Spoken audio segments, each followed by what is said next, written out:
네, 감사합니다. 반갑습니다. 전한길입니다.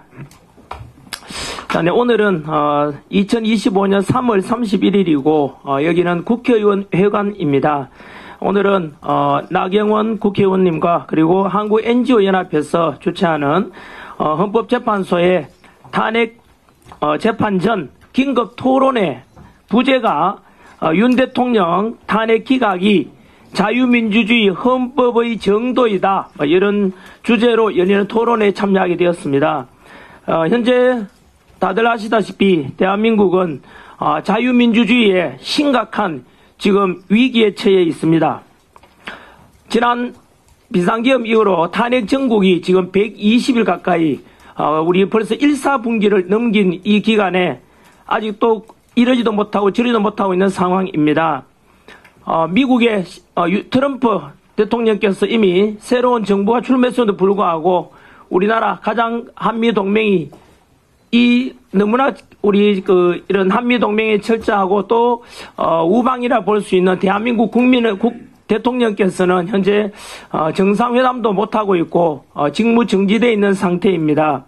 중국은 아시다시피 또 지난주에 서해안에서 한중 잠정수역 안에 거대한 인공구조물을 설치한 것이 또 드러났습니다. 중국에서는 양식장 설치하는 거다라고 했지만 그것은 남중국해에 있었던 사례를 보아 미사일 기지, 중국의 미사일 기지가 설치될 가능성도 큽니다. 즉 한중 잠정수역에는 우리든 중국이든 간에 인공물을 설치할 수 없게 되어 있습니다. 그걸 어기고 중국은 지금 이제 거대한 인공물을 설치하고 있다는 자체가 무엇이겠습니까? 결국은 우리 남한이 제2의 홍콩으로 결국 전락할지도 모른다는 이런 위기감이 현실로 보여지는 사례라고 느껴집니다. 이런 국제 정세 속에서 지난주에 국제금융센터에서 발표하기를 올해 한국의 경제 성장률이 이제 1%도 아닌 0.9%로 예상되고 있다 하고, 그리고 세계 3대 신용평가사인 S&P에서 그리고 골드만삭스에서 발표한 한국의 경제 성장 예상률은 기껏해서 2%, 1.5% 정도로 지금까지 우리 부모 세대, 할아버지 할머니 세대에서 희생하고 지금까지 만들어 놓은 자유민주주의 대한민국 선진국이 지금 무너질 지금 위기에 처해 있다는 것입니다. 제가 아는 공무원도 마찬가지입니다. 고위직 공무원인데 중요한 의사결정을 못하고 있다 합니다. 왜냐하면 윤석열 대통령이 빨리 돌아와야 되고 안정이 돼야만이 국가 정책이나 공무원들의 방향도 결정되는데 전혀 결정을 못하고 우왕좌왕하고 있다는 이것이 현실입니다. 다들 아다시피 우리나라는 지금 대통령도 직무정지고 그리고 국방부 장관도 없습니다. 경찰청장도 없습니다. 이런 나라가 계속된다는 게 말이 됩니까, 여러분? 이런 속에서 저는 이런 다급할수록 또 이런 말씀 격언도 있지 않습니까? 위대할수록 상식적이고 중요할수록 간단하다, 이런 말도 있습니다. 이럴수록 저는 지금 현재 이 모든 파국을 만드는 것이 현재 민주당이 이걸 주도해 오다가 이렇게 됐지 않습니까? 야당의 민주당의 거대한 의석을 이용해서 지금 현재 이런 나라가 이 모양이 지금 돼가고 있다고 생각합니다. 그런데 지금 민주당이 그렇게 법치를 무너뜨리고 공정을 무너뜨리고 여기까지 오게 되었는데 그 법치 무너뜨리고 꼼수 쓰다가 지금 더불어민주당이 세 가닥 거미줄에 딱 걸려가지고 오도 가도 못하고 있습니다.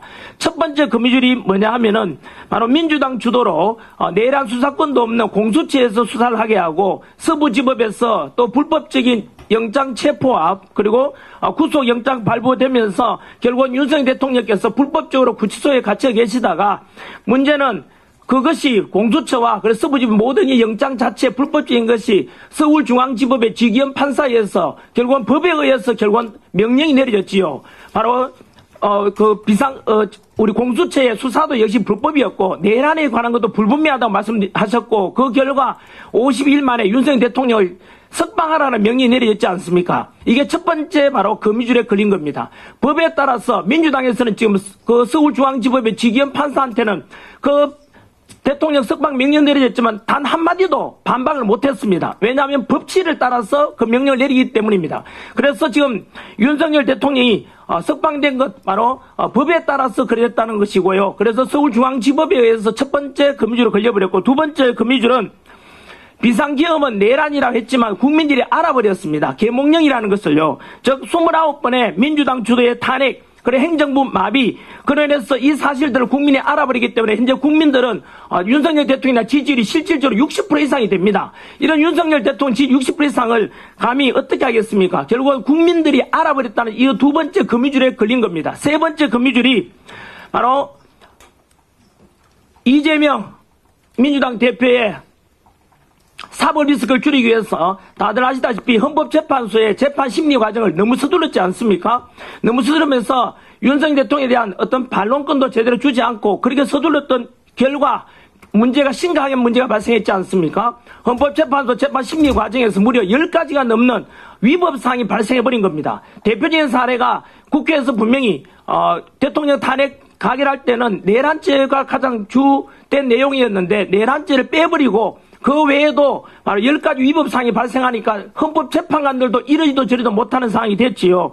결국은 여기에도 우리 전 헌법학회장이 와 계십니다만은, 헌법학회 또 우리, 허영 교수님께서 말씀하시기를 10가지 헌법재판소의 재판심리가 10가지 위법사항이 발생했기 때문에 이대로 대통령을 기각, 대통령 인용, 파면한다면은 헌법재판소는 가루가 되어 사라질 것이라고 이야기했습니다. 결국에는 민주당에서는 이런 세 가닥 거미줄에 딱 걸려가지고 법에 따른 서울중앙지법 지견판사의 어떤 결정, 명령, 그리고 두 번째는 국민들의 어떤 다 알아버렸다는 이 사실, 세 번째는 이렇게 해서 위법사항이 헌법재판에 발생했기 때문에 이래도 저도 못하는 상황이 되었습니다. 결국은 헌법재판관 8명 중에서 지금 알려지기로는 인용과 기각에 대해서 현재 4대4나 5대3이니까 한 명이 부족하지 않습니까?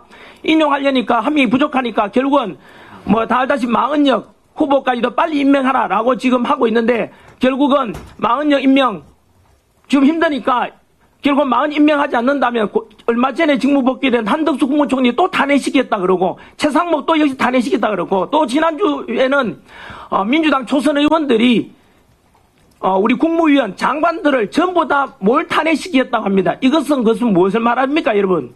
결국은 모든 국무위원들이 다 탄핵시켰다. 이거는 결국은 국가 전복이고 행정부를 뒤집는 거고 국가 전복 상태와 똑같습니다. 무정부 상태 만들고자 하는 거 아닙니까? 저는 이런 사실들을 국민들에게 다 알리고 싶습니다. 이게 과연 국가와 국민은 안중에 있습니까? 이게? 말이 됩니까? 지금 이게? 어떻게 모든 국무위원들까지도 좀 탄핵하겠다.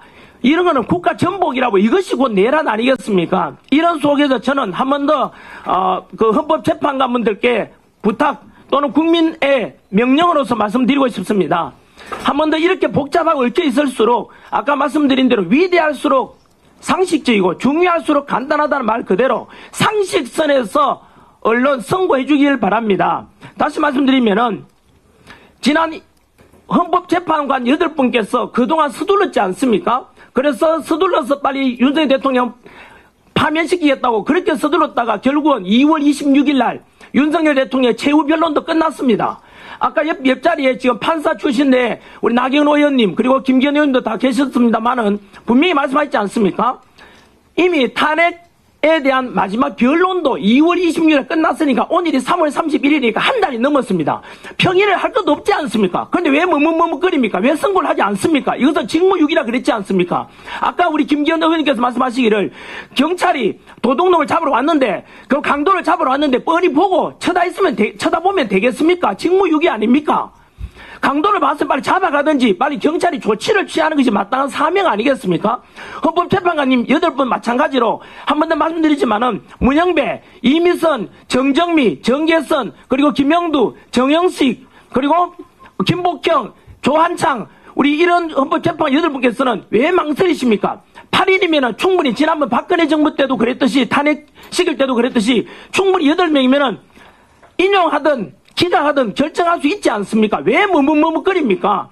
이것은요 절대 머뭇거려서 안 될 이유가요. 아까 말씀드린 2월 26일에 벌써 마지막 변론 끝났지 않습니까? 그럼 한 달간 뭐 하십니까?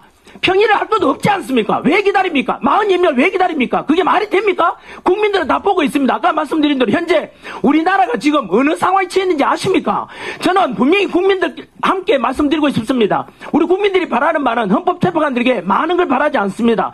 첫 번째도 빠른 선고해달라는 겁니다. 두 번째도 빠른 선고해달라는 겁니다. 세 번째도 빠른 선고해달라는 겁니다. 왜 머뭇머뭇거립니까? 진짜 이 국가가 침몰하고 있고 국민 경제가 이렇게 어려운데 이런 상황에서 왜 선고를 머뭇거리냐 이겁니다. 한 번 더 우리 헌법재판관님께 부탁드립니다. 국가와 국민을 제발 생각해 주시고 지금 그 8분의 헌법재판관의 결정이 대한민국의 운명을 가르고 있습니다. 이렇게 어렵게 만들어진 자유민주주의 선진화된 대한민국을 침몰시키던 이 상황 아닙니까? 부디 헌법과 법률과 양심에 따라서 빠른 선고를 제발 부탁드립니다. 오늘이 3월 31일 아닙니까? 더 이상 기다리면 언제까지 기다리겠습니까? 저도 오늘 아침에 헌법재판 앞에 아침에 또 다녀왔습니다. 그렇게 전 국민들이 바로 헌법재판 부탁하는 게 이거 아닙니까? 정말로 저도 피토하는 심정으로 부탁드리겠습니다. 더 이상 국가와 국민을 생각한다면은 지금 울분을 터뜨리고 있는 국민이 얼마나 많은지 아십니까? 제발 좀 정부 유기하지 마시고 제발 국가와 국민을 생각해서 제발 빨리 선고를 해 주십시오. 부탁드리겠습니다.